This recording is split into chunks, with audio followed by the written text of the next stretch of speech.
নমস্কার। কবি সুকুমার রায়ের লেখা কবিতা সৎপাত্র। শুনতে পেলাম পোস্তা গিয়ে তোমার নাকি মেয়ের বিয়ে। গঙ্গারামকে পাত্র পেলে জানতে চাও সে কেমন ছেলে? মন্দ নয় সে পাত্র ভালো, রং যদিও বেজায় কালো। তার উপরে মুখের গঠন অনেকটা ঠিক পেঁচার মতন। বিদ্যে বুদ্ধি বলছি মশাই, ধন্যী ছেলের অধ্যাবসায়।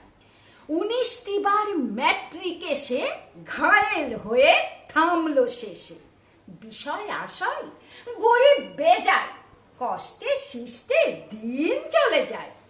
মানুষ তো নয় ভাইগুলো তার, একটা পাগল একটা গোয়ার, আর একটি সে তৈরি ছেলে, জাল করে নোট গেছেন জেলে। কনিষ্ঠটি তবলা বাজায়, যাত্রা দলে 5 টাকা পায়। গঙ্গারাম তো কেবল ভোগে পিলের জ্বর আর পাণ্ডু রোগে। কিন্তু তারা উচ্চ ঘর, কংসরাজের বংশধর। শ্যামলাহিরি বনগ্রামের কি যেন হয় গঙ্গারামের।